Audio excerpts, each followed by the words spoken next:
చూడండి ఫినెహాసు. తాను ఓర్వలేకపోవుట వలన ఇశ్రాయేలీయుల మీద నుండి నా కోపము మళ్లించెను కనుక నేను ఓర్వలేకయుండియు ఇశ్రాయేలీయులను నశింపచేయలేదు. చూడండి, దేవునికి స్తోత్రం. అలాంటి వాడు ఒక్క కుటుంబంలో అలాంటి వాడు ఒక్కడుంటే చాలండి. ఒక్కడు అలాంటి వాడు నిజంగా ధన్యులండి. అలాంటి కుటుంబంలో ఎవడైనా ఉంటే, పాపముని అసహించుకున్నవాడు, సహించకుండా దాని పట్ల ఏడిచి దేవునితో ఫైట్ చేసి గెలిచేవాడు, అలాంటి వాడు ఒక్కడు కుటుంబములు ఉంటే యావత్తు కుటుంబము తెగులు నుండి రక్షింపబడుతున్నది. అలాంటి ఆవేదన కలిగి మనం బ్రతకలేకున్నందుకు నిజంగా సిగ్గునందుకోవాలండి. మనం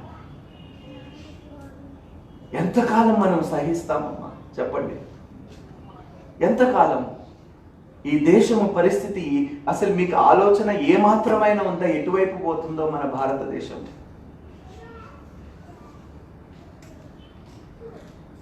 ప్రార్థిద్దామమ్మా, మన దేశము పట్ల, మన ప్రజల పట్ల ప్రార్థన చేద్దాం. మంచి నాయకుల కొరకు ప్రార్థన చేద్దాం.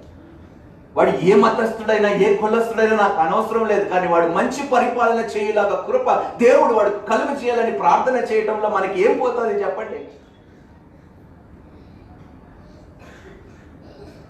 ఆ పొలిటికల్ ముసుగులోనే పాపాలు ఎన్నో జరుగుతున్నాయండి.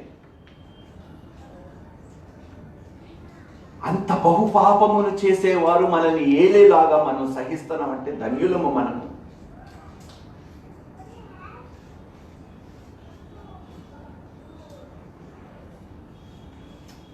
చదువుతున్నాము. కాబట్టి నీవు అతనితో ఇట్లను, అతనితో నేను నా సమాధాన నిబంధనను చేయిస్తున్నాను, అది నిత్యమైన యాజక నిబంధనగా అతనికిని అతని సంతానమునకును కలిగి ఉండును. స్తోత్రము.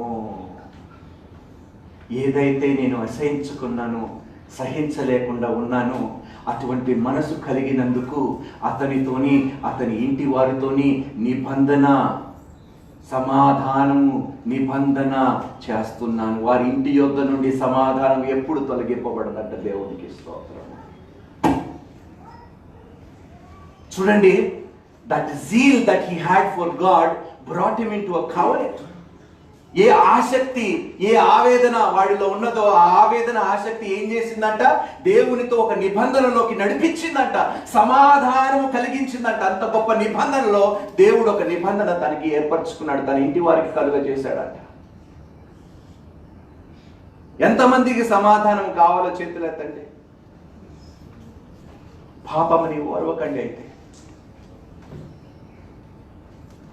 నీ ఇంటిలో నీ బిడ్డలు కానీ, నీ భర్త కానీ, నీ భార్య కానీ, నీ బంధువులు కానీ, నీ కుటుంబీకులు కానీ ఎవరైనా నువ్వు పాపము చేస్తున్న ఎడల ప్రార్థించండి.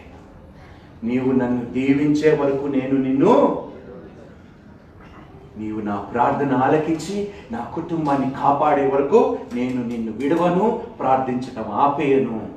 ఆ పాపము నా యుద్ధ నుండి, నా కుటుంబము నుండి తొలగింపబడే వరకు నీ సన్నిధిలో నుండి నేను వెళ్ళిపోను ప్రభువా. ఇలాంటి మనసు, కుటుంబంలో ఇలాంటి మనసు ఒక్కరికి ఉంటే చాలు, ఆ కుటుంబంలో నుండి ఎన్ని భయంకరమైన తెగులు తప్పింపబడతాయో. అందుకనే దేవుడు అంటాడు, మనలాంటి స్వభావం కలిగిన వాడే ఏలియా అంట ప్రార్థిస్తే 3.5 సంవత్సరాలు వర్షం పట్టుకురవలేదట. మనలాంటి స్వభావం కలిగిన వాడే ప్రార్థన చేస్తే ఏమైందంట? వర్షం కురవలేదంట. దేవునికి స్తోత్రం. ఎంత గొప్ప ప్రార్థన, ఎంత గొప్ప ప్రార్థన. మీరు చేయండి. తండ్రి, పాపముని సంహరించండి మా మధ్యలో నుండి, మా కుటుంబంలో నుండి, నా భర్త జీవితంలో నుండి, నా పిల్లల జీవితంలో నుండి, నా జీవితంలో నుండి. ఏలియా మనవంటి స్వభావము గల మనుష్యుడే వర్షింపకుండానట్లు అతడు ఆసక్తితో ప్రార్థన చేయ. ఆసక్తితో అంట. దేవునికి ఎంత చక్కటి మాట చూడండి. ఆసక్తితో దేవుని దగ్గరికి ఏ పని మీద వెళ్ళినా కూడా ఆశపడే ప్రాణముని ఆసక్తితో చేయండి ప్రార్థన. వేడుకోండి. ఎవరి ప్రార్థనలు దేవుడు వింటాడంట? దీన మనసు ప్రార్థన. దీన మనసుతో ప్రభువా, సహించలేకపోతున్న నా భర్త ప్రవర్తన నాయన నా భార్య ప్రవర్తన, నా పిల్లల ప్రవర్తన, నా కుటుంబంలో ఇంకా ఎంతో పాపం ఉంది, సహించలేకపోతున్నారు. నాయన, ఏ తెగులు వారి వల్ల మా కుటుంబాల మీద రాకుండా మా కుటుంబాన్ని కాపాడండి, రక్షించండి ప్రభు. మా కుటుంబాన్ని సిగ్గునందనివ్వకుండా నాయన, మా అవమానానికి ప్రతిగా రెట్టింపు ఘనతని వీలైతే మా కుటుంబానికి మీరు దయచేయండి ప్రభు. నా వలన కానీ, నా కుటుంబం వలన కానీ, మా యావత్తు కుటుంబాలకి నాయన తండ్రి అవమానము కలగకుండా కాపాడండి ప్రభు. ప్రార్థన చేయండి అమ్మా. మన దేశం కొరకు ప్రార్థన చేయండి, మన దేశంలో ఉన్న ప్రజల కొరకు ప్రార్థన చేయండి, న్యాయ వ్యవస్థల గురించి ప్రార్థన చేయండి. చదువుకుందాం.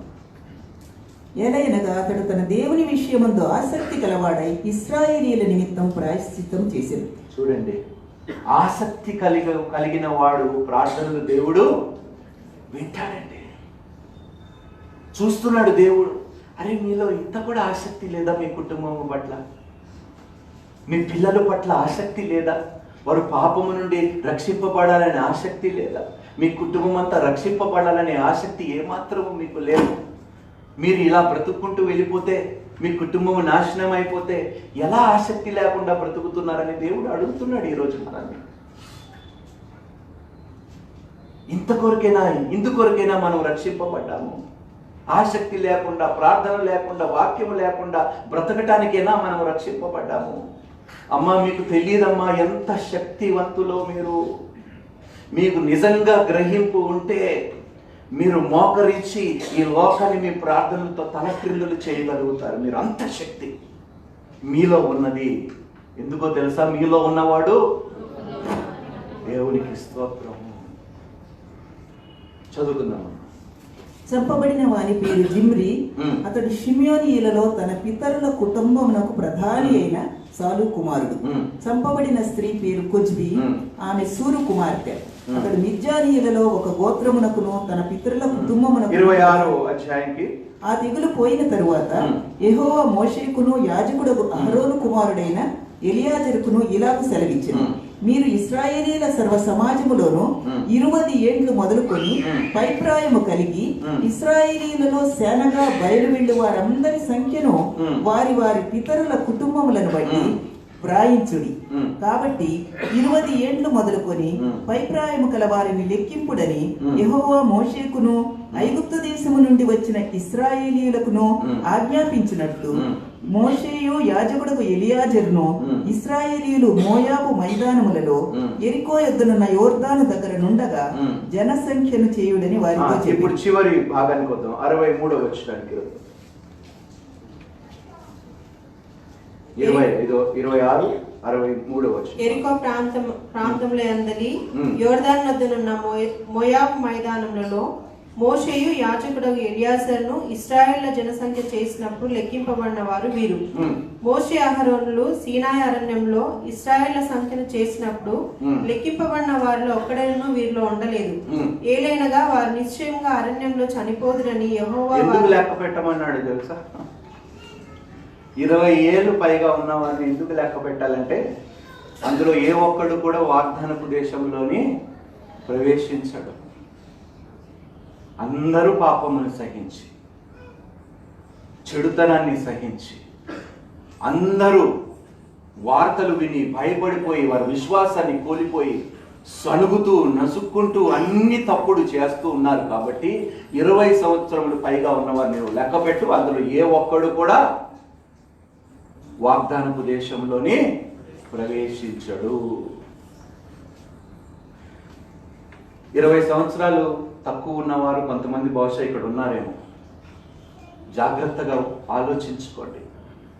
యవ్వన కాలంలో కాడి మోయటము నరునికి మేలు. ఇప్పుడు నుండే మీరు అలవాటు చేసుకోండి.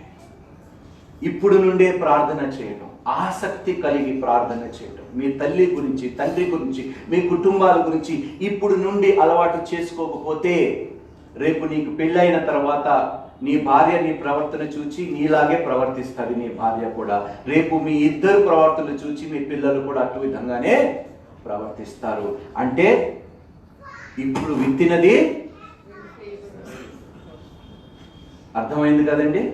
అది ఇప్పుడే మనం సరి చేసుకుంటే పనికిరాని వాటిని అన్నిటినీ మనము నరికి వేస్తే రాబో కాలములో మంచి వృక్షమై మంచి ఫలములే మనమును మన ఇంటి వారుము తింటాము. అది ఇప్పుడే అలవాటు చేసుకోండి.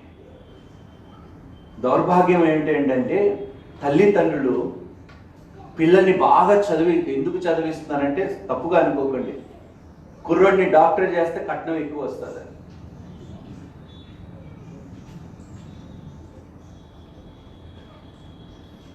డబ్బుకి పెళ్లి జరుగుతుంది కానీ మనిషికి వివాహం జరగలేని దౌర్భాగ్యమైన దినాల్లో మనం బ్రతుకుతున్నాం.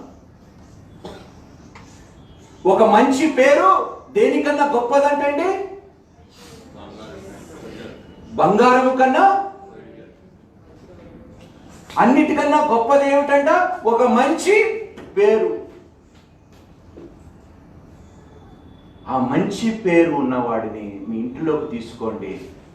ఆ మంచితనము రేపు ఇంకా మంచే తీసుకొస్తుంది కానీ చెడు మాత్రము తీసుకురాదు. సుగంధ తైలము కంటే మంచి పేరు మేలు.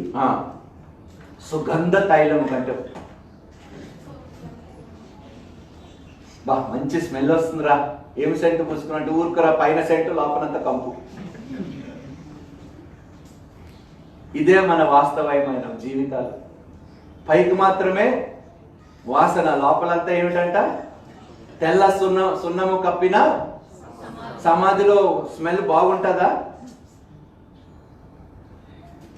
పాపము పెట్టుకొని సెంటి అంత పూసుకొని సంఘంలో మనం ఎంత అలంకరించి వచ్చినా కూడా దానివల్ల ఏ ప్రయోజనము లేదు. దేవుడు దాన్ని ఏమాత్రము సహించడు. చదువుకున్నాం. ఏలైనగా వారు నిశ్చయంగా అరణ్యంలో చనిపోదురని యెహోవా వారిని గురించి సెలవిచ్చెను. యెఫున్నె కుమారుడైన కాలేబును నూను కుమారుడైన యెహోషువ తప్ప వారిలో ఒక్కడైనను మిగిలి ఉండలేదు. చూడండి, యెహోషువను కాలేబు ఇద్దరే 20 సంవత్సరములు పైగా ఉన్న వారిలో కేవలం ఇద్దరే వాగ్దానపు దేశములో వెళ్ళటానికి అంచబడ్డారు. నిన్న నేడు నిరంతరము కృపాకాలంలో బ్రతుకుతున్నామమ్మా. వాస్తవమే, నేను కాదనటం లేదు. కృపాకాలంలో ఎందుకు బ్రతుకుతున్నామంటే అప్పుడు అవకాశం లేదు. దేవుని దగ్గరికి వెళ్ళి అయ్యా క్షమించు అని లోపు వారు చచ్చిపోయారు. కానీ ఈరోజు కృపాకాలంలో మనకి గొప్ప అవకాశం ఏంటంటే చేసిన తప్పుకి బ్రతుకుండగానే ప్రాయశ్చిత్తం పొందుకునే కృప యేసుక్రీస్తు ప్రభువారు మనం పొందుకున్నాం. అది వారు పొందుకోలేక చచ్చిపోయారు. ఒకసారి ఊహించుకోండి brother. Today what is the grace for? ధైర్యముగా మనం కృపాసింహాసనము దగ్గరికి వెళ్ళొచ్చంట. దేవునికి స్తోత్రం. ఆ రోజు అతి పరిశుద్ధ స్థలంలో ఎవరు వెళ్ళగలిగారండి? కృపాపీఠము దగ్గర ఎవరు వెళ్ళగలిగారు చెప్పండి? ప్రధాన యాజకులు మాత్రమే. ఈ రోజు దేవుడు మధ్యగోడని పగలగొట్టి క్రీస్తు రక్తము ద్వారా అతి పరిశుద్ధుడైన దేవుని ముందు మనం నిలబడి పాప క్షమాపణ కోరుకునే కృపని పొందుకొని ఉన్నాము. దేవునికి స్తోత్రము. That is the grace today we have, the remission and forgiveness of sins. చదువుకుందామండి. 27వ అధ్యాయం. టైం ఎంత అయింది?